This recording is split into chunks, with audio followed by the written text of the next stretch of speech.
اور سب سے بیسٹ توبہ تو وہ بخاری مسلم میں حدیث ہے جس نے رات میں سورۃ البقرہ کی آخری 2 آیات پڑھ لی اسے ہر چیز سے کفایت کر جائیں گی. آمن الرسول بما انزل الیہ من ربہ والمؤمنون کل آمن باللہ وملائکتہ وکتبہ ورسلہ لا نفرق بین احد من رسلہ وقالوا سمعنا واطعنا غفرانک ربنا والیک المصیر لا یکلف اللہ نفسا الا وسعها. آنورڈ. اس میں تجدید ایمان بھی ہے, اللہ پر ایمان, کتابوں پر, فرشتوں پر. اس کے بعد دعائیں ہیں, ربنا لا تؤاخذنا ان نسینا واخطانا, اس کے اندر توبہ شامل ہے.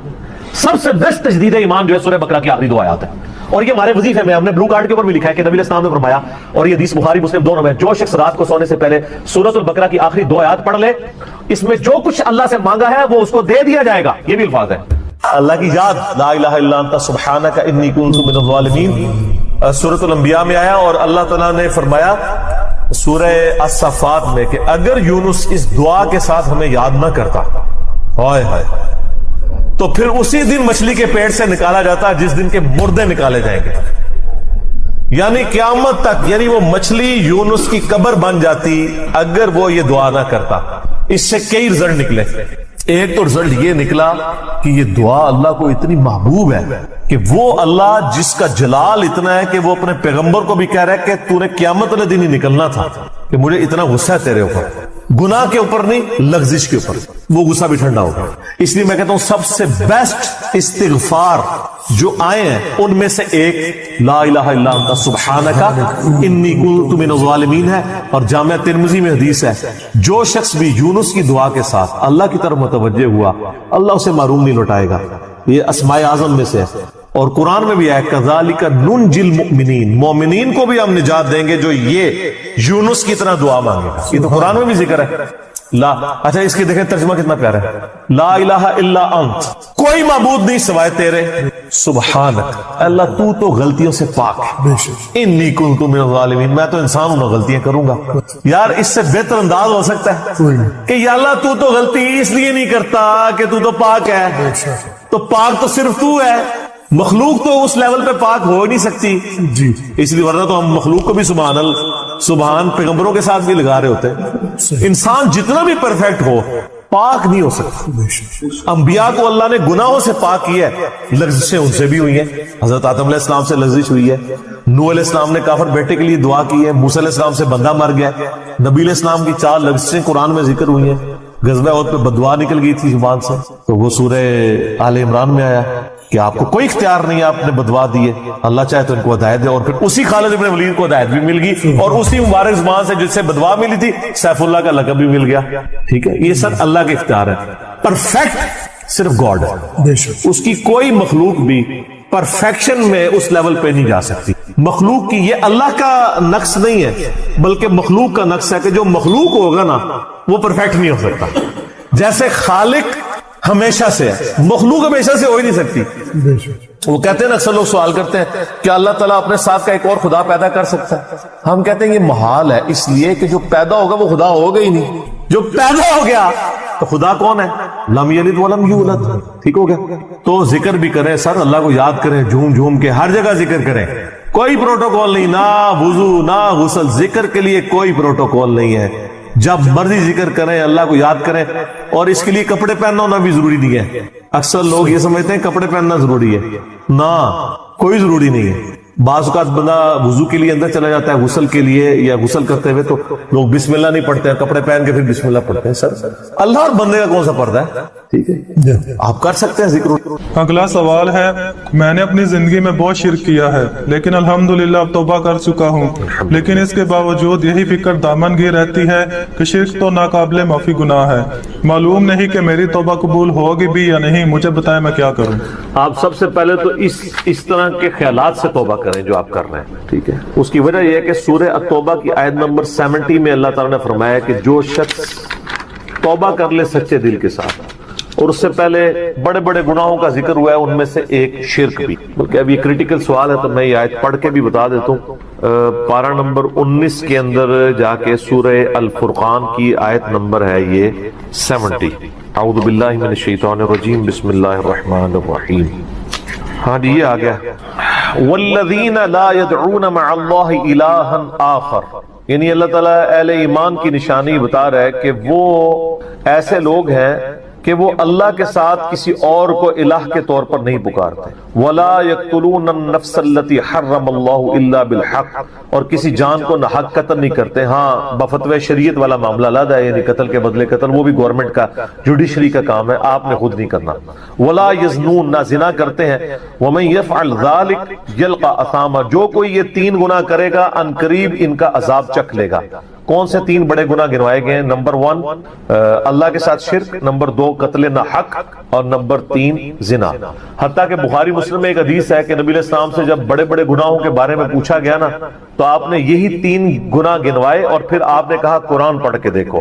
یعنی نبی علیہ السلام بھی اپنی بات کی دلیل میں قرآن پیش کرتے ہیں. ماشاءاللہ تعالی.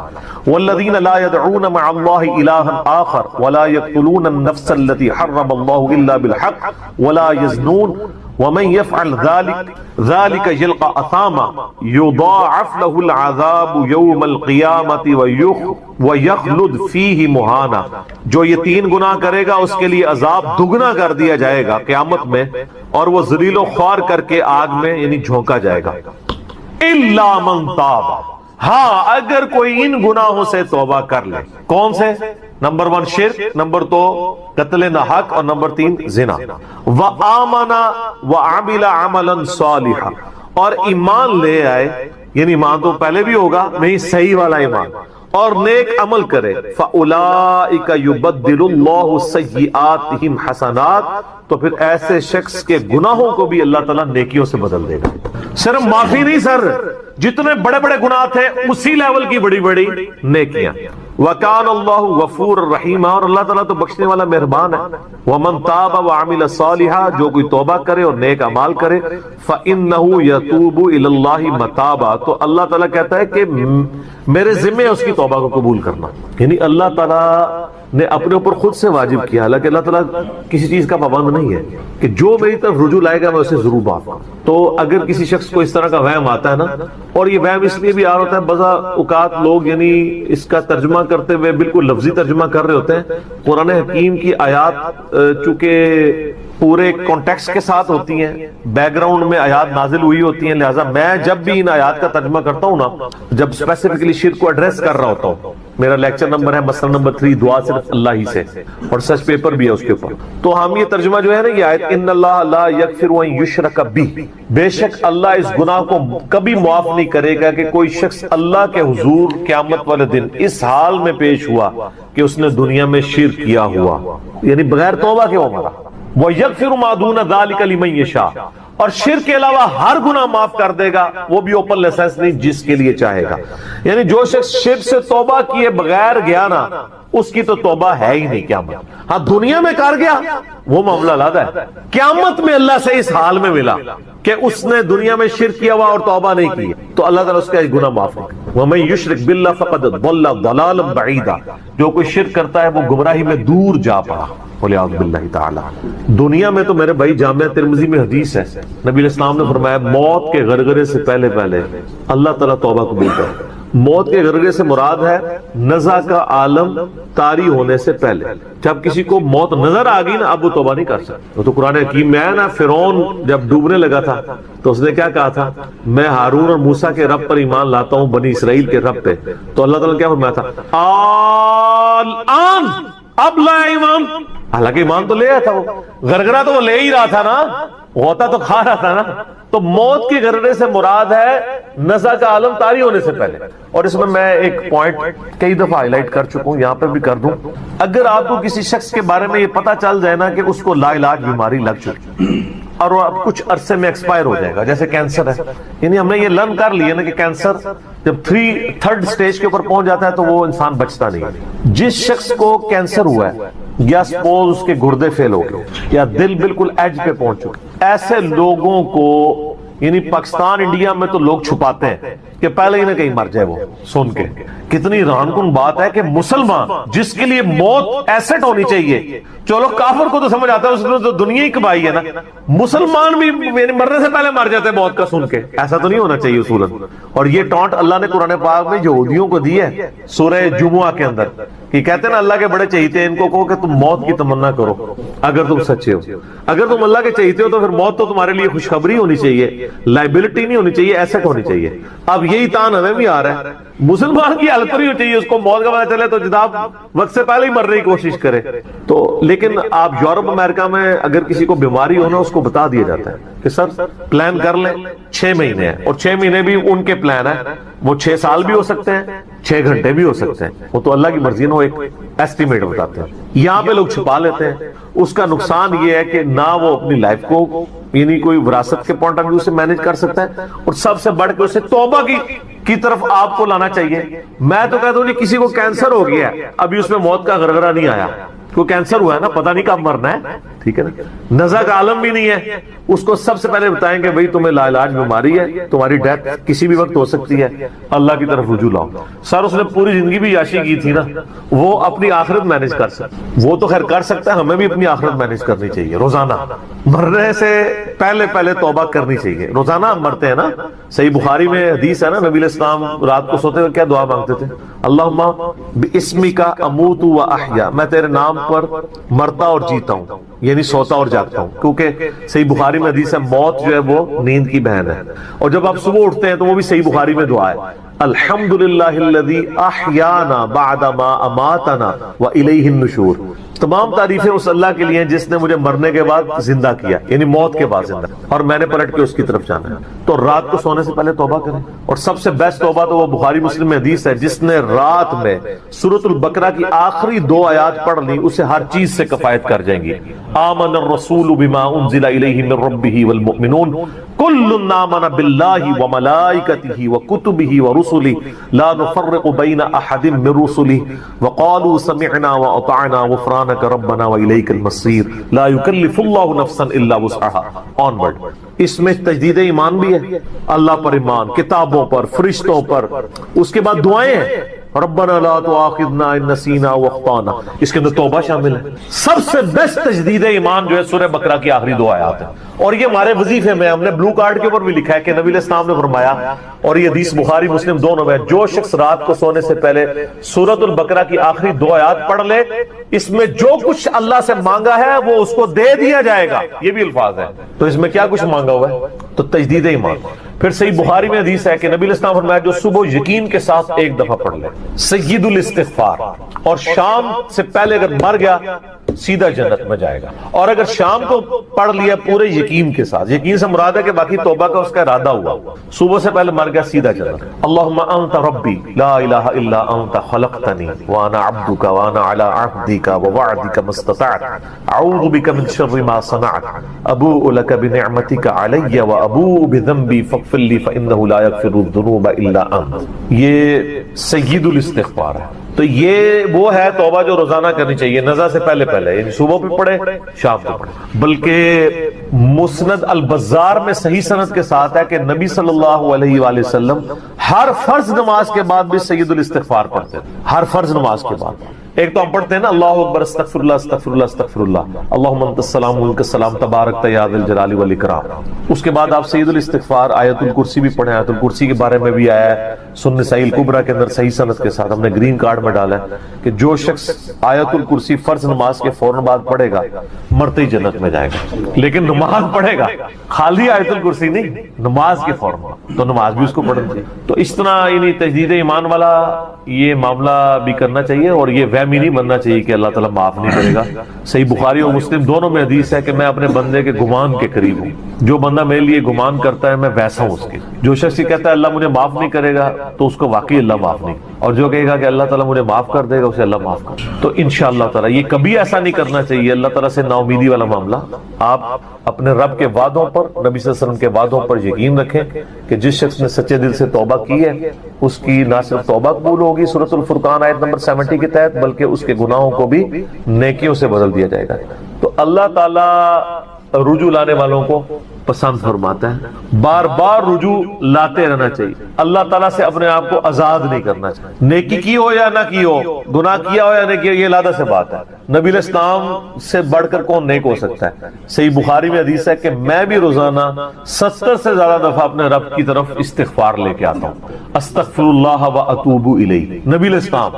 اور یہ 70 کا عدد آپ نے کثرت کے لیے بولا ہے۔ عربی میں 70 کا مطلب 70 ڈیجٹ نہیں ہوتا، 70 کا مطلب 1000 دفعہ بھی ہو سکتا ہے، 10,000 دفعہ بھی ہو سکتا ہے، 100 دفعہ بھی ہو سکتا ہے، کثرت کے لیے بولا جاتا ہے۔ تو استغفار تو بندے کی ضرورت ہے، یہ اللہ سے ایک نیکی ہے، اور ہر چیز کے ساتھ استغفار اٹیچ ہے۔ آپ دیکھیں کہ محفل سے اٹھنے کی جو دعا ہے اس میں استغفار ہے، سبحانک اللہم و بحمدک اشہد ان لا الہ الا انت استغفرک و اتوب الیک، سنن نسائی میں حدیث ہے۔ پھر سنن نسائی الکبریٰ میں حدیث ہے کہ نبی علیہ السلام وضو کے بعد بھی یہ دعا پڑھتے تھے، سبحانک اللہم و بحمدک اشہد ان لا الہ الا انت استغفرک و اتوب الیک، اور فرمایا یہ پڑھ لو تو یہ اللہ تعالیٰ قیامت کے دن تک کے لیے اس کو سنبھال کے رکھ دے گا، تمہیں اس کے عوض نیکیاں ملیں گی، ٹھیک ہے نا۔ تو رجوع اللہ، استغفار، ہر وقت اللہ کی طرف رجوع لاتے رہنا۔ اور سب سے بیسٹ یہ ہے کہ نماز کے تشہد کی آخری جو دعائیں والا پورشن ہے نا، اس میں استغفار مانگیں، کیونکہ صحیح بخاری میں حدیث ہے جب درود شریف تشہد میں پڑھ چکو اس کے بعد جو چاہو اپنے رب سے مانگو، سجدوں میں بھی مانگیں۔ صحیح مسلم میں حدیث ہے سجدے میں انسان اپنے رب کے سب سے زیادہ قریب ہوتا ہے، تم خوب رب سے دعائیں مانگا کرو۔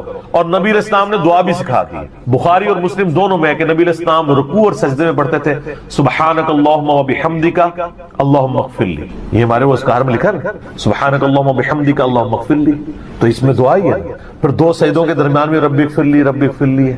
سر استغفار تو ہر جگہ ہی چل رہا ہوتا ہے، تو اللہ کی طرف رجوع لائے اور اللہ سے امید رکھیں۔ دنیا میں کسی نے توبہ کر لی تو موجہ ہی موجہ، یہ آخرت کے لیے معاملہ ہے۔ تو شرک، یار آپ نے کیا شرک کیا ہوگا جو صحابہ کرام نے قبول ایمان سے پہلے کیا؟ سر صحیح مسلم میں حدیث ہے 321 نمبر، میں نے کربلا اور ریسرچ پیپر میں ڈالی، بڑی لمبی حدیث ہے۔ عمر بن عاص رضی اللہ تعالیٰ عنہ کہتے ہیں کہ جب مجھے یہ اندازہ ہوا کہ اب نبی علیہ السلام یعنی غلبہ پائیں گے، یعنی اللہ نے ان کا سینہ اسلام کے لیے کھول دیا، اسلام قبول کرنے کے لیے نبی صلی اللہ علیہ وآلہ وسلم کی خدمت میں حاضر ہوئے، تو خود ہی بتاتے ہیں، اور انہوں نے اپنے نزع کے عالم میں موت کے وقت میں اپنے بیٹے کو، بڑی لمبی بڑی رکت انگیز حدیث ہے، میرا یوٹیوب پہ کلپ بھی ہے، عمر بن عاص کی موت کے وقت اشک بار آنکھوں سے سننے والی۔ تو خیر اس میں یہ بھی الفاظ ہیں، کہتے جب میں نبی صلی اللہ علیہ وسلم کے پاس ایمان لانے کے لیے گیا نا، تو نبی علیہ السلام نے اپنا دایاں ہاتھ آگے بڑھایا بیعت کرنے، تو کہتے ہیں میں نے دایاں ہاتھ بڑھایا لیکن حضور کے ہاتھوں میں ہاتھ دینے سے پہلے ہی میں نے کہا یا رسول اللہ پہلے مجھے گارنٹی دیں کہ میں نے جو کچھ اسلام کے خلاف سازشیں کی ہیں پچھلے 19 سال میں، اسلام کے آنے کے بعد 19 سال تک اسلام کے خلاف یہ اور خالد ابن ولید دونوں، یہ دونوں کٹھے مسلمان ہوئے تھے ایک ہی دن ایک ہی وقت، 19 سال۔ پھر اسلام کی حالت میں انہیں 19 سال نہیں ملے ہیں حضرت خالد ابن ولید، کفر میں ملے ہیں، اسلام میں تھوڑا وقت ملا ہے۔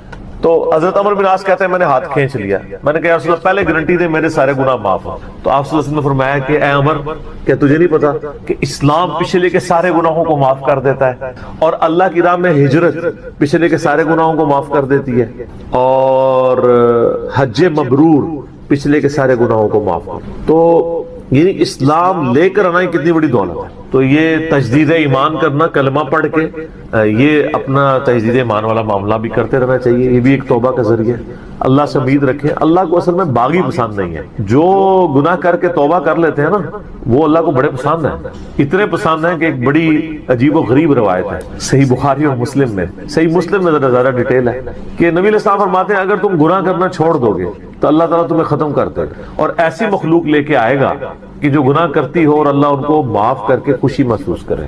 اچھا اس کو بعض لوگوں نے دوسری طرف لے لیا، ان کا جی اللہ تعالیٰ گناہوں سے بڑا خوش ہوتا ہے، نہیں نا، اصل میں یہ بتانا چاہ رہے تھے نبی صلی اللہ علیہ وآلہ وسلم کہ انسان کے اندر بلٹ ان فالٹ رکھا گیا ہے کہ وہ غلطی کرے گا، اصل مسئلہ یہ ہے کہ وہ آدمی بنے۔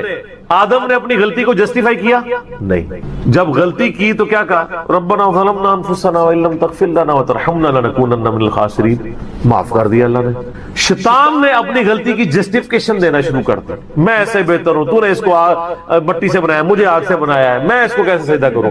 جو اپنی غلطی کی جسٹیفیکیشن دے وہ شیطان ہوتا ہے، اور جو اپنی غلطی کی جسٹیفیکیشن دیے بغیر سیدھی معافی مانگ لے وہ آدمی ہوتا ہے. ہم کہتے ہیں نا آدمی، آدم کے ساتھ اس کی مضبوط ہو جاتا ہے. تو رجوع اللہ، تو وہ نبی علیہ السلام یہ بتانا چاہ رہے تھے کہ ایسی مخلوق جو گناہ نہ کرے وہ تو آلریڈی اللہ کے پاس موجود ہے. فرشتے، اللہ نے انسان اور جن کو ایسی مخلوق بنایا ہے جو اپنی ول سے اپنے رب کو چوائس کرے. فَأَلْهَمَهَا فُجُورَهَا وَتَقْوَاهَا، ان میں یعنی برائی کا مادہ بھی رکھ دیا، اچھائی کا بھی. وہ خود اپنی عقل ایز اے انسٹرومنٹ یوز کر کے یہ اللہ تعالیٰ کو خود سے وہ چوز کرے. ایسی مخلوق اللہ کو چاہیے تھی. سر یہی وہ چیز ہے جیسے انسان فرشتوں سے افضل ہو جاتا ہے. اور میں اکثر کہا کرتا ہوں کہ یہ وہ دولت ہے جو جبرائیل کے پاس بھی نہیں ہے. سر جبرائیل مجھ سے اگر میرا ایمان ایکسچینج کرنا چاہے نا میں نہیں کرتا.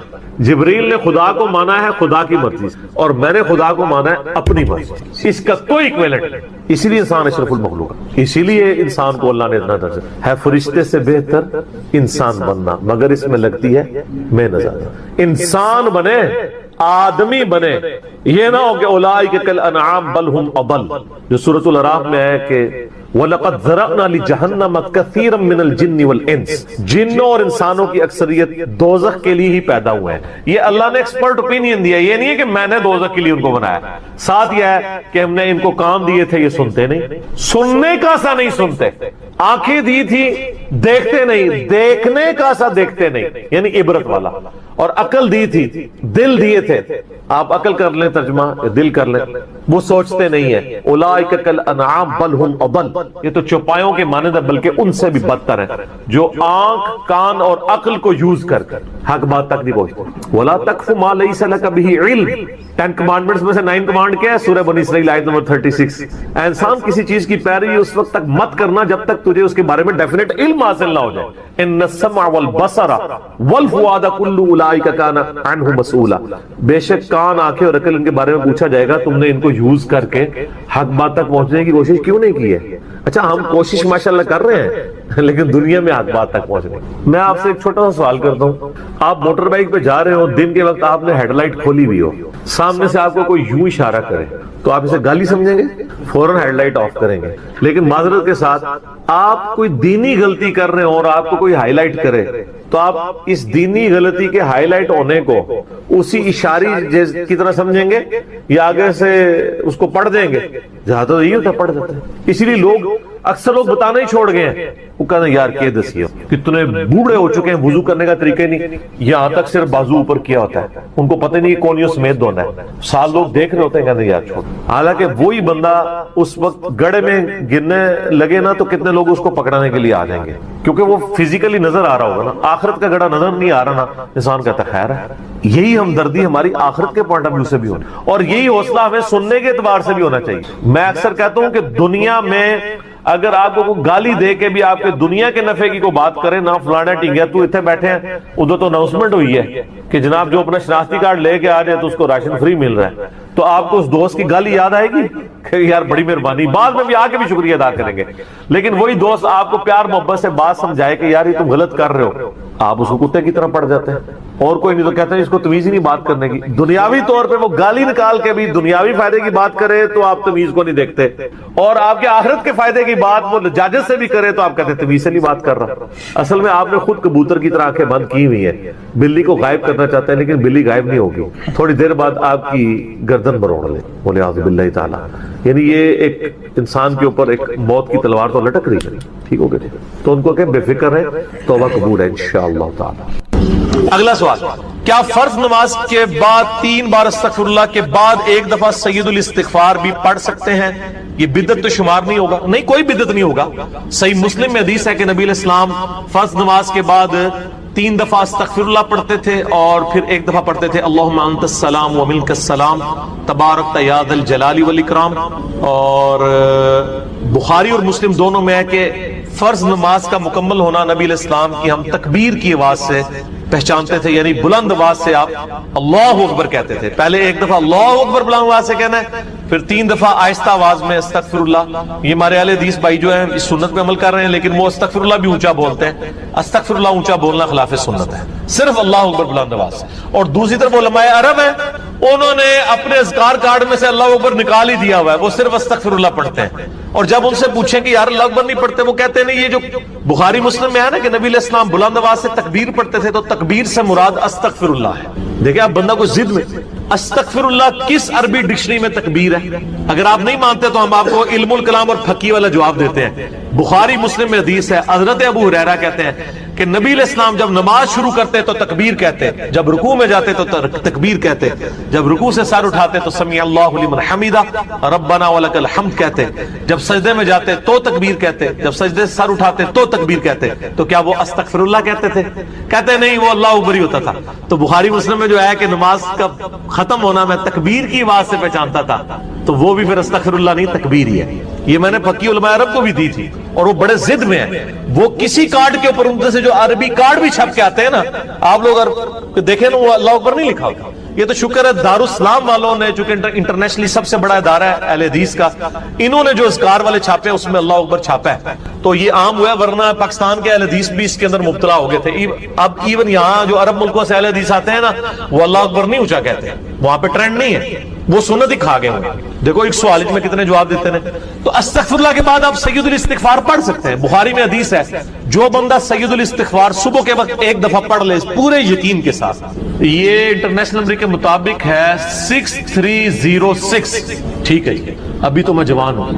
اللہم انت ربی لا الہ الا انت خلقتنی وانا عبدک وانا علی عہدک ووعدک ما استطعت اعوذ بک من شر ما صنعت ابوء لک بنعمتک علی وابوء بذنبی فاغفر لی فانہ لا یغفر الذنوب الا انت۔ جو صبح کے وقت پورے یقین سے پڑھ لے، مرن شام سے پہلے مر گیا تو جنتی، اور جو شام کو پڑھ لے صبح سے پہلے پڑھ گیا تو جنتی۔ یہ صبح شام کے اذکار بلو کارڈ میں ہمارا یہ ذکر موجود ہے۔ آپ یہ سید الاستغفار فرض نماز کے بعد پڑھ سکتے ہیں، بلکہ سنت بھی ہے۔ گرین کارڈ میں ہم نے نہیں ڈالا ہوا، جگہ نہیں تھی۔ مسند البزار میں صحیح سند کے ساتھ یہ حدیث موجود ہے کہ نبی علیہ السلام فرض نماز کے بعد بھی ایک دفعہ سید الاستغفار پڑھتے تھے۔ تو نہ صرف یہ جائز ہے بلکہ سنت ہے۔ اور میں الحمدللہ فرض نماز کے بعد جو آیت الکرسی کا وظیفہ ہے، باقی اذکار ہیں، تو میں سید الاستغفار ہر فرض نماز کے بعد پڑھتا ہوں، کیونکہ نبی علیہ السلام کی سنت تھی سید الاستغفار بھی، اور 3 دفعہ استغفر اللہ علیہ سے، اور اللہم انت السلام منک السلام، اور باقی اذکار۔ اور یہ تو میں صرف سمجھانے کے لیے کہہ رہا ہوں، یہ تو آپ گن بھی نہیں سکتے۔ قرآن پاک میں اللہ تعالیٰ نے فرمایا نا کہ اللہ کی نعمتیں اتنی زیادہ ہیں کہ تم انہیں شمار کرنا چاہو تو شمار بھی نہیں کر سکتے۔ تو وہاں سے اللہ تمہیں رزق دے گا، تمہیں گمان بھی نہیں۔ اب رزق کے لیے ضروری نہیں ہے کہ آپ کے پاس مال و دولت اور آپ کے ایسٹس بڑھ جائیں، یہ بھی اللہ تعالیٰ کا بہت بڑا رزق ہے کہ آپ کے پاس جو تھوڑے بہت ایسٹس ہیں وہ سلامت ہیں۔ کسی ایک میڈیکل کیس کسی گھر کے اندر 1 کروڑ پڑتی بندے کو بھی لا کے زیرو پہ کھڑا کر سکتے۔ آپ کی زندگی میں کئی ایسے کیسز ہوئے ہوں گے جو دادے تک بک جاتے ہیں۔ وہ مجھے واصف علی واصف صاحب کی بات یاد آ گئی، وہ کہتے ہیں میں وہ مسجد میں بیٹھا ہوا تھا تو ایک بندے کو میں نے دیکھا کہ وہ دعا مانگ رہا ہے کہ یا اللہ 25 سال پہلے جو میں نے دعا تجھ سے کی تھی وہ واپس لے لے، بس یہ دعا کر رہا ہے۔ کہتے ہیں وہ فارغ ہوا تو میں نے اس سے پوچھا کیا ہوا؟ اس نے کہا جی 25 سال پہلے میں نے اللہ سے رو رو کے ایک بیٹا مانگا تھا، میری بیٹی ہی تھی صرف، اور وہ بیٹا میرے گاٹے فٹ ہو گیا، یعنی وہ نشے میں مبتلا ہو گیا، سارا گھر کا مال اس نے بیچ دیا، مجھے کنگال کر دیا، تو میں اللہ سے کہہ رہا ہوں یا اللہ یہ اولاد واپس ہی لے لے۔ تو یہ بھی تو ہو سکتا ہے۔ سورہ توبہ میں آتا ہے، اللہ تعالیٰ آتا ہے اپنے جو فاسق و فاجر لوگوں کے بارے میں کہ اللہ تعالیٰ چاہتا ہے کہ ان کی اولاد کو ہی ان کے لیے عذاب بنا، اولاد بھی عذاب بن سکتی۔ اس لیے میں دعا کیا سکھائی گئی ہے، ربنا ھب لنا من ازواجنا وذریاتنا قرۃ اعین واجعلنا للمتقین اماما۔ اے اللہ ہماری بیویوں اور ہماری اولاد میں آنکھوں کی ٹھنڈک بنا اور ہمیں پرہیزگاروں کا امام بنا، ہماری آنے والی نسلیں پرہیزگار ہوں، ورنہ یہ تو مصیبت بھی گلے پڑ سکتی۔ تو ایک میڈیکل کیس آپ کو کہاں سے کہاں لے کے جا سکتے، ایک بچے کا نافرمان ہونا آپ کو کہاں سے کہاں لے کے جا سکتے، اور اس سے بڑی ناکامی تو آخرت کی ناکامی ہے۔ ایسا بچہ بھی ہو سکتا ہے کہ جو آپ کی دنیا تو برباد نہ کرے لیکن آخرت برباد کر دے، اس کی وجہ سے آپ گناہوں میں مبتلا ہو جائے۔ تو یہ بھی رزق کی ایک فارم ہے۔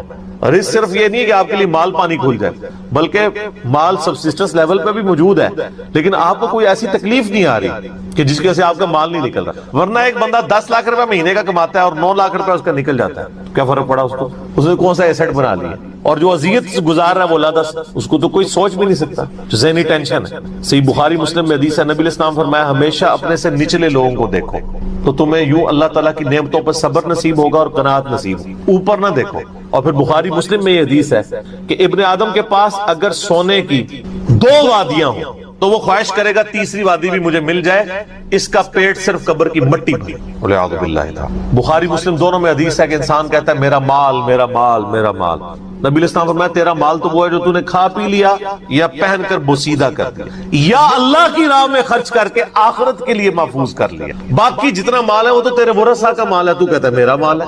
پھر بخاری مسلم دونوں میں حدیث ہے کہ نبی علیہ السلام نے فرمایا کہ انسان کے 3 دوست ہیں، ایک دوست ہی اس کی قبر تک ساتھ جاتا ہے، وہ اس کے اعمال ہیں، باقی جو 2 دوست ہیں وہ باہر ہی رہ جاتے ہیں، اس کے رشتہ دار اور مال۔ اب مال ساتھ جاتے ہیں، مال بھی اب ساتھ۔ نوافل پڑھ کے تہجد کے لیٹتے میں آپ کے خراٹوں کی آواز بھی سن، پھر اٹھ کے اسی طریقے سے نماز کے لیے چلے جاتے، تو میں کہتی یا رسول اللہ وضو تو فرمایا کہ ہمارے دل جاگتے رہتے ہیں، آنکھیں سوتی ہیں، تو وضو کے ٹوٹنے نہ ٹوٹنے کا احساس انبیاء کو نیند میں بھی ہو جاتا ہے، ان کی غفلت ویسی نہیں ہوتی جس طرح کی ہماری ہوتی۔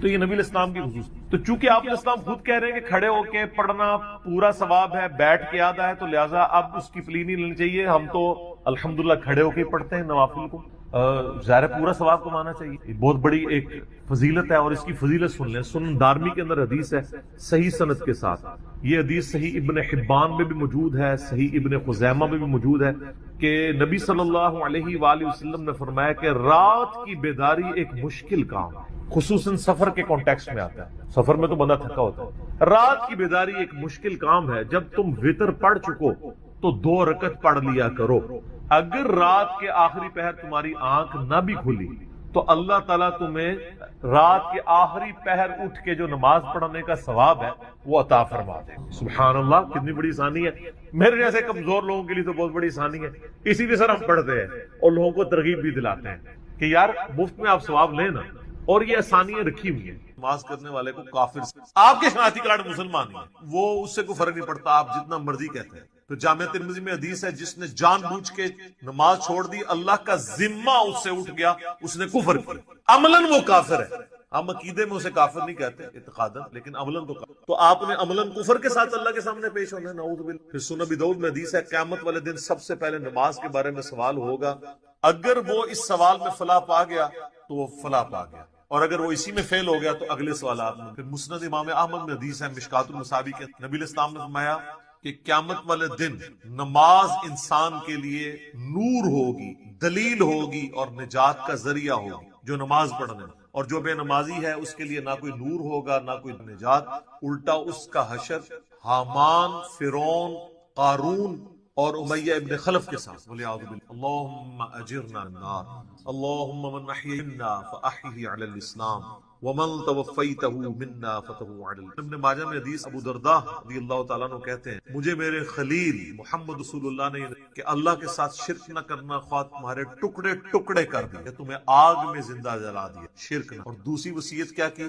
آپ صلی اللہ علیہ وآلہ وسلم نے فرمایا کہ جان بوجھ کر کبھی نماز نہ ترک کرنا ورنہ اللہ کا ذمہ تمہارے معاملے میں اٹھ جائے۔ اور تیسرا فرمایا کہ شراب نہ پینا، یہ تمام برائیوں جڑ۔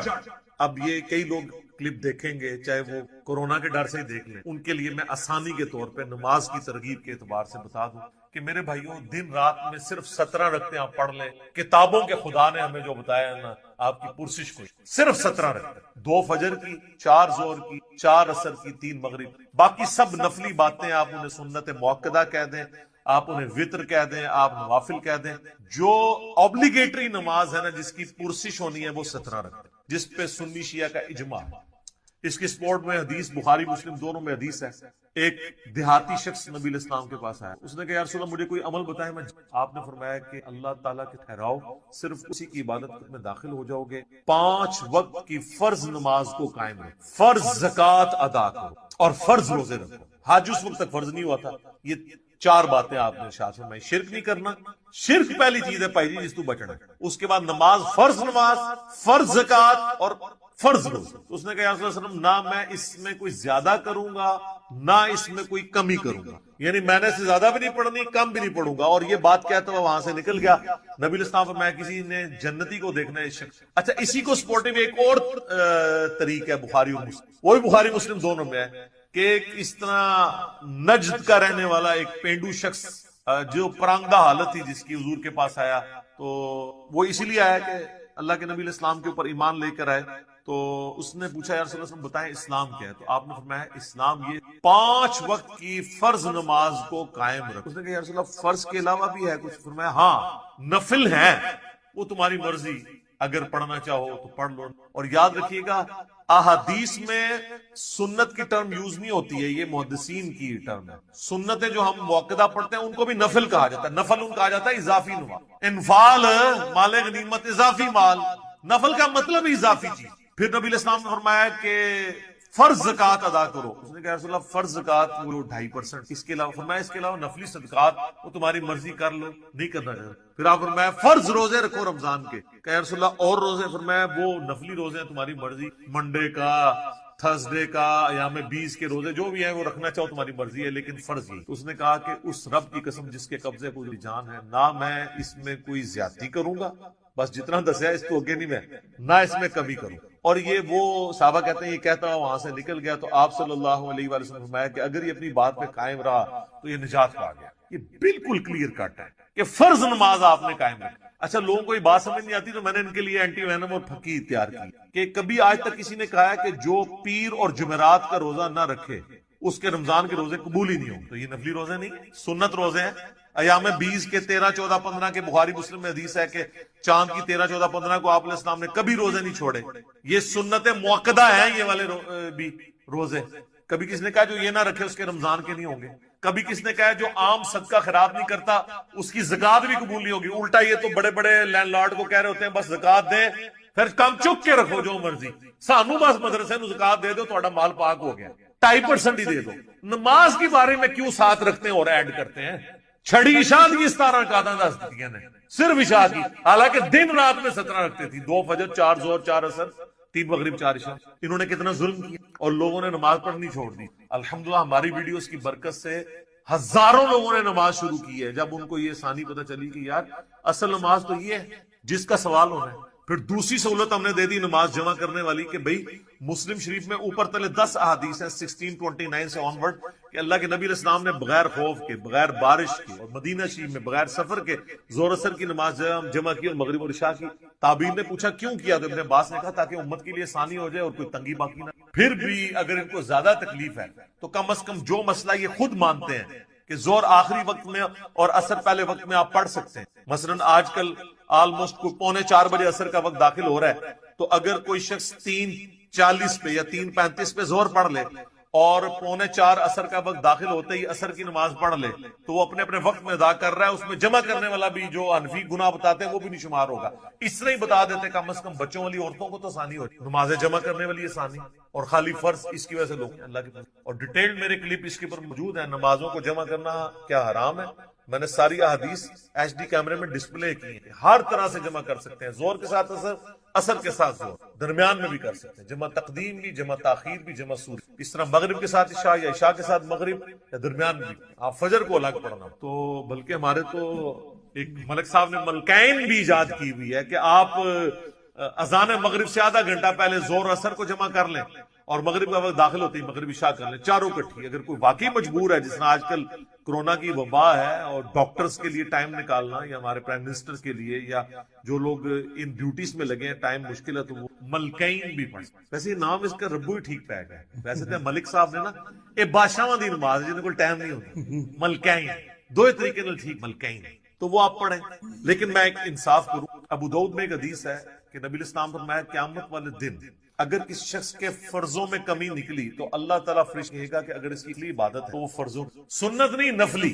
یہاں سے بھی پتہ چلے گا کہ سنت کو نفلی کہا جاتا ہے ٹرم میں، حدیث کی ٹرم۔ تو سنت موقدہ اگر آپ پڑھنا چاہتے ہیں ضرور پڑھیں، یہ آپ کو فائدہ ہی پہنچائیں گے۔ اور کئی لوگوں نے فرض شروع کیا، آہستہ آہستہ خود بخود سنت کے اوپر آ گئے، لیکن شروع میں آپ لوگوں کو تکلیف میں ڈالیں گے نا تو یہ آپ جاتے ہیں۔ وہ بخاری مسلم میں حدیث ہے کہ نبی علیہ السلام فرمایا جو فرض کے علاوہ 12 رکعتیں پڑھ لے اسے جنت میں محل ملے، 4 ظہر سے پہلے، 2 ظہر کے بعد، 2 مغرب کے بعد، 2 عشاء کے بعد اور 2 فجر سے پہلے، کیونکہ میرے لادہ سے۔ اور باقی وطر جو ہے وہ یعنی سنت موقدہ وہ بھی ہے۔ سنن کبریٰ البیہقی میں، المصنف ابن ابی شیبہ میں مولا علی کا قول ہے کہ وطر سنت ہے، سنت ہے، سنت ہے، پڑھ لو۔ بخاری میں موجود ہے، قاسم بن محمد بن ابی بکر کہتے ہیں کہ میں نے صحابہ کرام کو 3 رکعت وطر پہ پایا، البتہ ایک پڑھنے میں حرج نہیں، جواز کی حد تک، پسندیدہ نہیں۔ ویسے تو نہ بھی پڑھے کوئی مسئلہ نہیں ہے، فرض نماز ہے اور اگر کوئی بالکل سست ہے تو ایک ہی پڑھ لے.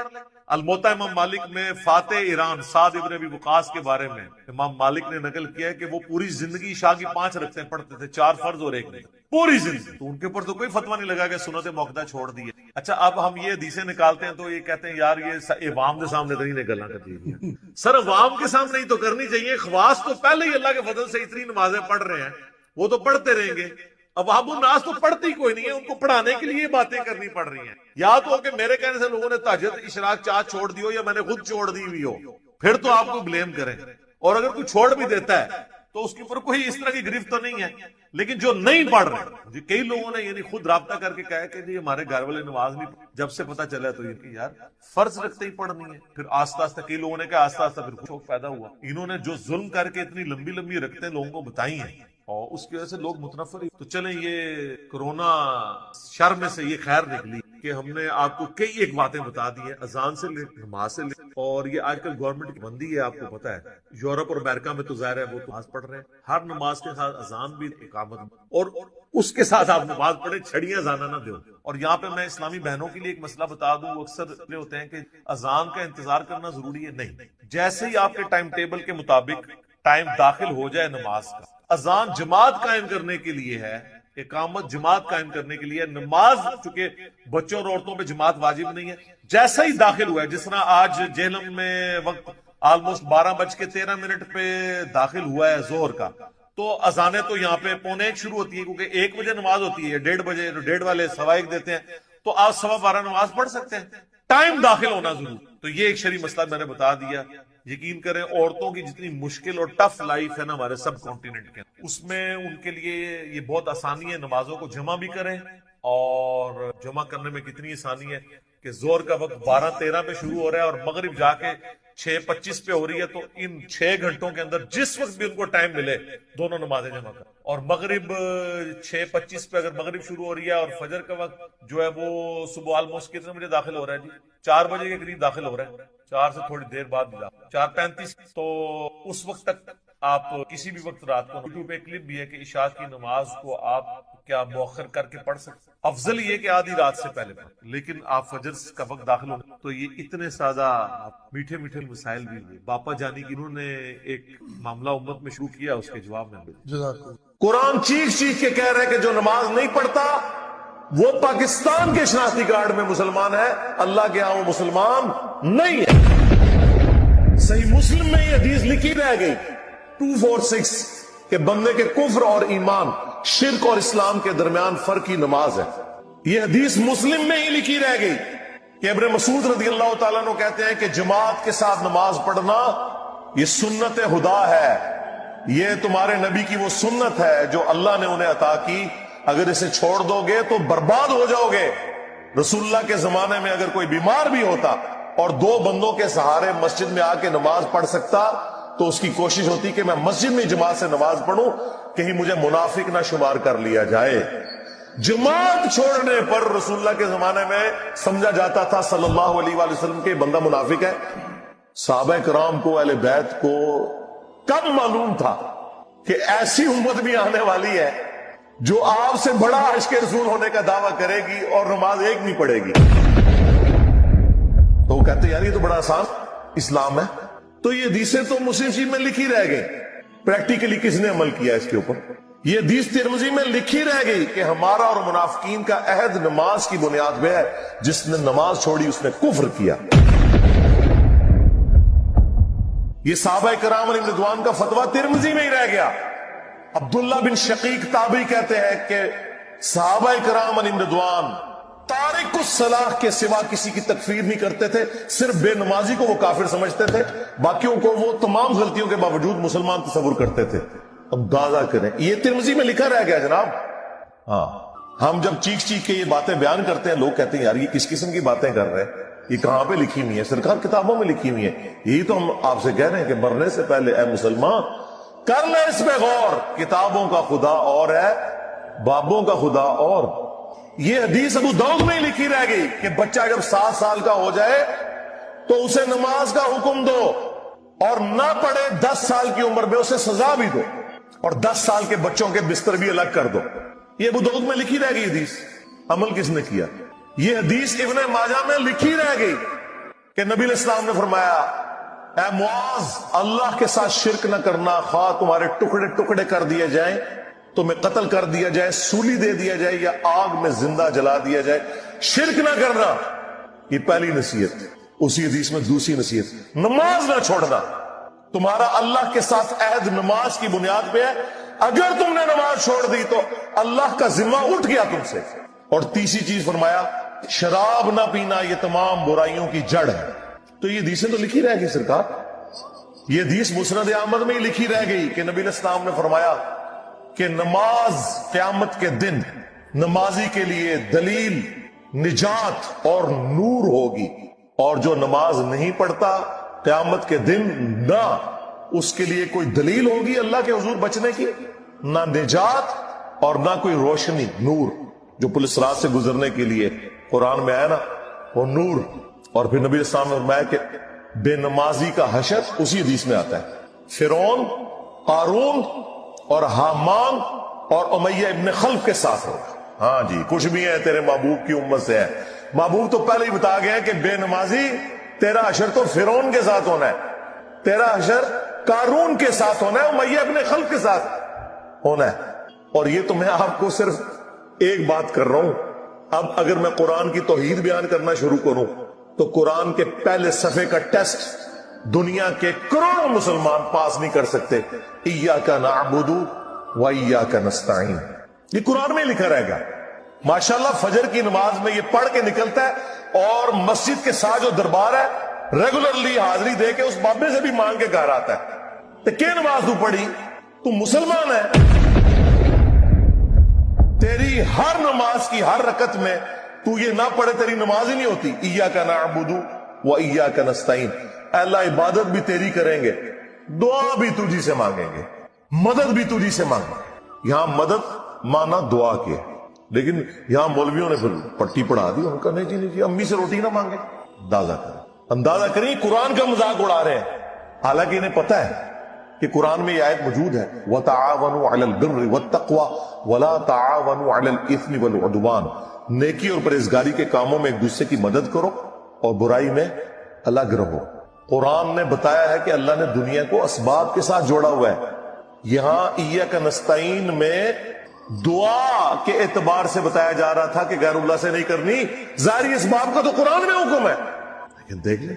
اور پھر جس شان سے اللہ تعالیٰ نے سورۃ النمل میں ذکر کیا، حیران کن بات آپ کو بتاؤں، اہل تشیع کے ہاں صبح و شام کی دعاؤں میں، سنت اذکار میں سورۃ النمل کی آیت نمبر 62 پڑھی جاتی ہے، ترجمہ نہیں کا بھی کسی نے پڑھا۔ اور ہمارے جن اسٹوڈنٹس نے پڑھا جو شیعہ مکتب سے تعلق رکھتے تھے، کیونکہ میں نے اس آیت کو اتنی دفعہ کوٹ کیا، انہوں نے کہا ہم تو یہ صبح شام پڑھتے ہیں، ترجمہ پڑھا تو انہوں نے کہا یار یہ آیت پڑھ کے بھی سب سے زیادہ شرک ہم کر رہے تھے، کیونکہ اس آیت کے اندر کیا لکھا ہے؟ اَمَّن يُجِيبُ الْمُضْطَرَّ إِذَا دَعَاهُ، بھلا بتاؤ کون ہے جو تکلیف میں گھرے ہوئے شخص کی فریاد کو سنتا ہے، وَيَكْشِفُ السُّوءَ، اور اس سے اس کی برائی کو، تکلیف کو دور کر دیتا ہے، وَيَجْعَلُكُمْ خُلَفَاءَ الْأَرْضِ، اور تمہیں اگلوں کا خلیفہ کرتا ہے زمین پر، تمہارے ماں باپ کے مرنے کے بعد تم، تمہارے مرنے کے بعد تمہاری اولاد۔ تو اللہ تعالیٰ نے جو بڑی نعمتیں عطا فرمائی ہیں ان میں سے ایک اس سورت کا نزول بھی ہے، جس میں بشارت دی گئی کہ انا اعطیناک الکوثر، ہم نے آپ کو الکوثر عطا فرمایا، فصل لربک وانحر، پس آپ نماز پڑھیں اور اپنے رب کا نام لے کر قربانی کریں، ان شانیک هو الابتر، بے شک آپ کا دشمن ہی بے نام و نشان رہے۔ ظاہر ہے وہ کافر کہتے تھے آپ علیہ السلام کا کوئی بیٹا نہیں ہے، اور ظاہر ہے کہ عرب کے کلچر کے اندر بیٹے نہیں آگے مشن کو لے کے چلنا ہوتا تھا، تو وہ کہتے تھے کہ نبی علیہ السلام کے بچے بچپن میں فوت ہوئے، صرف بیٹیاں ہی ہیں، تو آپ کے مشن کو آگے لے کے کون چلے گا؟ تو اللہ تعالیٰ نے فرمایا کہ ہم نے تو اپنے نبی کو خیر کثیر عطا فرمایا، آپ کو اللہ تعالیٰ کروڑوں روحانی بیٹے دے گا جو آپ کی دعوت قبول کرنے والے ہیں۔ اس کانٹیکسٹ میں صحیح بخاری میں ایک حدیث ہے کہ حضرت ابن عباس رضی اللہ تعالیٰ عنہما کہتے ہیں، امام بخاری اسی آیت کے کانٹیکسٹ میں سے لے کے ہیں، کہ یہ الکوثر سے مراد خیر کثیر ہے، یعنی ہر خیر آپ علیہ السلام کو کثرت کی تعداد میں دیا گیا، فضائل کثرت سے ہیں، آپ صلی اللہ علیہ وآلہ وسلم کی اولاد کثرت سے ہے، آپ صلی اللہ علیہ وآلہ وسلم کے فالورز کثرت سے ہیں، دنیا میں بھی اور جنت میں جانے والے بھی۔ بخاری مسلم دونوں میں حدیث ہے کہ جنتیوں کا نصف میری امت سے ہوگا، اور ابن ماجہ میں حدیث ہے کہ جنتیوں کی 120 میں سے 80 صفحے میری امت سے ہوں گے۔ تو یہ خیر کثیر ہے آپ کو عطا فرمائے۔ تو بخاری کی اس حدیث میں آتا ہے کہ عبداللہ بن عباس کا جب یہ قول بیان کرتے ہیں حضرت سعید ابن جبیر، تو ان کو بعض تبع تابعین کہتے ہیں کہ جب ہم لوگوں سے یہ بیان کرتے ہیں نا کہ اس سے مراد خیر کثیر ہے، تو لوگ کہتے ہیں کہ نہیں، الکوثر سے مراد جنت کی ایک نہر ہے الکوثر۔ تو سعید ابن جبیر کہتے ہیں کہ جنت کی وہ نہر بھی تو خیر کثیر میں داخل ہے، حضور کو جو جنت کی نعمتیں ملیں گی وہ بھی کثرت کے ساتھ ملیں گی۔ تو یہ اس کی جو تفسیر ہے نا خیر کثیر والی، یہ سب سے آپٹیمل ہے۔ اس میں جو ہے وہ حوض کوثر بھی شامل ہے، جو صحیح مسلم میں حدیث ہے کہ نبی صلی اللہ علیہ وآلہ وسلم صحابہ میں بیٹھے تھے تو آپ کو اچانک ایک اونگ آئی، تھوڑی دیر بعد جب آپ کی آنکھ کھلی تو آپ مسکرا رہے تھے، اور پھر آپ نے کہا کہ ابھی ابھی اللہ تعالیٰ نے مجھ پہ یہ آیات نازل کی ہیں، بسم اللہ الرحمن الرحیم، یعنی آپ اسلام نے بسم اللہ سے سٹارٹ کیا، انا اعطیناک الکوثر فصل لربک وانحر ان شانئک هو الابتر۔ اور پھر آپ نے فرمایا کہ جانتے ہو یہ الکوثر کیا ہے؟ تو صحابہ نے کہا اللہ اس کا رسول بہتر جانتے ہیں۔ تو آپ صلی اللہ علیہ وآلہ وسلم نے فرمایا یہ جنت میں ایک نہر ہے جو مجھے اللہ تعالیٰ نے عطا فرمائی ہے، اور اس کے کنارے کی جو مٹی ہے وہ کستوری سے زیادہ خوشبودار ہے، اور اس کے برتن آسمان کے ستاروں کے برابر ہے۔ اور صحیح بخاری میں آتا ہے کہ شب معراج جب نبی علیہ السلام جنت میں سیر کر رہے تھے تو وہاں آپ کو ایک نہر دکھائی گئی، اور جبرائیل علیہ السلام نے کہا کہ یہ وہ الکوثر ہے جو آپ کو اللہ تعالیٰ نے عطا کی ہے۔ اور آپ صلی اللہ علیہ وآلہ وسلم کے الفاظ ہیں بخاری مسلم دونوں میں کہ اس کا جو مشروب ہے وہ دودھ سے زیادہ سفید، شہد سے زیادہ میٹھا، اور اس کی خوشبو کستوری کی خوشبو سے زیادہ ہے، اور جو کوئی ایک دفعہ میرے حوض کوثر سے وہ مشروب پی لے گا اسے کبھی بھی پیاس نہیں۔ جنت میں جو انسان کھائے پیے گا نا وہ بھوک کی وجہ سے نہیں، ذہن میں رکھیے گا، بھوک ایک عیب ہے، پیشاب ایک عیب ہے، نیند ایک عیب ہے، اسی لیے یہ تینوں چیزیں جنت میں نہیں ہیں۔ جنت میں انسان کھائیں گے لذت لینے کے، پیشاب نہیں ہوگا، بخاری مسلم میں الفاظ ہیں خوشبودار ڈکار آئے گی، سارا کھانا ہضم۔ تو جنت چونکہ نعمتوں کا نام ہے، کوئی کمزوری نہیں، وہاں پہ نیند بھی نہیں ہے۔ یہاں پہ تو ہم نیند کیوں یوز کرتے ہیں؟ تاکہ ہم نیکسٹ 24 گھنٹے میں پرفارم کر سکیں، یہ بلکہ بیٹری چارج ہوتی ہے۔ وہ میری خالہ جو ہے نا وہ بڑے پیارے الفاظ استعمال کرتی ہیں، ان کی بیٹی جب چھوٹی تھی نا تو سوئی ہوتی تھی نا تو کون سے پوچھتا تھا بیٹی ہے کہ کہتے ہیں چارجنگ تے لائی ہیں، کیونکہ بچے جب اٹھتے ہیں نا پھر تو آپ ان کو سنبھال بیٹھے، جب تک یہ سونا نہ جائیں سکون نہیں آتا۔ تو وہ جو سوتے ہیں نا وہ چارجنگ پہ لگے ہوئے ہوتے ہیں، پھر جیسے صبح انہوں نے اٹھنا ہے نا ہیٹرلی اوپرلی کر دینی ہے۔ تو قیامت میں جنت والے دن آپ کو جنت میں چارجنگ کی ضرورت نہیں ہے، بلکہ نیند وہاں پہ ضرورت ہی نہیں، اللہ تعالیٰ نے ویسے ہی انسان کو اتنی انرجی دی ہوئی ہوگی۔ تو لہذا آپ علیہ السلام کا جو فرمان ہے نا کہ جو ایک بار پیے گا وہ کبھی پیاسا نہیں ہوگا، تو کسی کے ذہن میں خیال آ سکتا ہے کہ پیاسا نہیں ہوگا تو پھر پانی کی لذت کیا؟ وہ اللہ تعالیٰ نے جنت کی نعمتوں میں لذت ہی اتنی رکھی ہے کہ انسان لذت کی وجہ سے اس کو استعمال کرے۔ اور پھر انہی احادیث میں بخاری و مسلم کے موجود ہے کہ میرے حوض کوثر پہ پھر ایسے لوگ بھی لائے جائیں گے جنہیں میں پہچانتا ہوں گا، اور جب میں انہیں مشروب پلانے لگوں گا تو میرے ان کے درمیان ایک آڑ قائم کر، تو میں کہوں گا یہ تو میرے صحابہ ہیں، اصحابی اصحابی۔ امتی والی روایتیں بھی ہیں بخاری مسلم میں، اصحابی والی۔ تو مجھے بتایا جائے گا کہ یا رسول اللہ آپ کو نہیں پتا آپ کے بعد انہوں نے دین میں بدعتیں جاری کر دی تھی اور الٹے قدم پھر گئے تھے، تو آپ صلی اللہ علیہ وآلہ وسلم فرماتے ہیں کہ پھر میں کہوں گا سحقا سحقا لمن غیر بعد، ان پہ پھٹکار ہو، ان کو مجھ سے دور کر دو جنہوں نے میرے بعد میرے دین کو بدل دیا۔ یہ حدیث بخاری اور مسلم دونوں میں ہے، اور حوض کوثر والے چیپٹر میں امام مسلم اسے لے کے آئے ہیں، بخاری میں موجود ہے۔ اس حدیث پہ کامنٹس ہیں عبداللہ ابن ابی ملیکہ تابعی کے، وہ جب بھی حدیث بیان کیا کرتے تھے تو وہ کہا کرتے تھے اے اللہ ہم تجھ سے یہ دعا کرتے ہیں کہ تیرے نبی کی وفات کے بعد ان کے دل سے الٹے قدم نہ پھرے، آمین ثم آمین۔ تو اللہ تعالیٰ ہمیں حوض کوثر پہ آپ صلی اللہ علیہ وآلہ وسلم کے مبارک ہاتھوں سے مشروب نصیب فرمائے۔ یہ دعا انسان کو اپنے لیے کرنی چاہیے، ظاہر ہے کہ وہ اہل جنت ہوں گے۔ اور بخاری مسلم میں کہ اس کے جو برتن ہیں نا وہ برتن ہی آسمان کے ستاروں کے برابر اس کی تعداد ہے. پورا ایک نقشہ کھینچا گیا. آپ مشکات کی 30 جلد میں حوض کوثر اور شفاعت والا چیپٹر نکالیں تو آپ کو وہ ساری احادیث مل جائیں گی. ترمذی اور ابن ماجہ میں ایک وہ حدیث بھی بڑی مشہور ہے جو حضرت انس بن مالک کہتے ہیں کہ یا رسول اللہ کیا آپ میری شفاعت کریں گے؟ تو آپ فرمایا میں کروں گا. تو یا رسول اللہ قیامت والے دن میں آپ کو کہاں تلاش کروں؟ تو آپ علیہ السلام فرمایا میزان عمل پہ آ جانا جہاں میرے امتیوں کے نام مال تول رہے ہوں گے. یا رسول اللہ وہاں نہ پاؤں تو فرمایا حوض کوثر پہ آ جانا. عرض کی وہاں پہ بھی نہ پاؤں تو فرمایا پھر پل صراط پہ آ جانا. کہا وہاں پہ بھی نہ پاؤں تو آپ فرمایا میں ان 3 جگہوں کے سوا کہیں اور نہیں ہوں گا. یا میں حوض کوثر پہ ہوں گا اپنے پیاسی امتیوں کو مشروب پلا رہا ہوں گا, یا پھر میزان عمل پہ ہوں گا شفاعت کے لیے, یا پھر میں پل صراط پہ ہوں گا اپنے امتیوں کے لیے سلامتی کی دعا کروں. تو یہ 3 جگہیں ہیں جہاں پہ آپ صلی اللہ علیہ وآلہ وسلم کو قیامت والے دن تلاش کیا جا سکتا ہے انشاءاللہ تعالی. تو یہ حوض کوثر میں وہ خیر کثیر جو ہر طرح کی آپ کو عطا کی گئی وہ بھی شامل ہے, اور اسپیسیفکلی حوض کوثر جو ہے وہ بھی.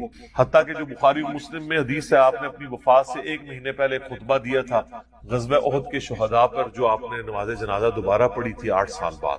اس میں الفاظ ہیں, آپ نے فرمایا کہ میرا ممبر جو ہے وہ حوض کوثر پہ لگا ہوا ہے. یہ والے جو الفاظ ہیں یہ دوسری حدیث میں, کیونکہ وہاں پہ ممبر نہیں تھا. یہ الفاظ ہیں بخاری و مسلم کی وہ حدیث کہ میرے گھر سے میرے ممبر سے میرے گھر تک جنت کے ٹکڑوں میں سے ایک ٹکڑا ہے ریاض الجنہ.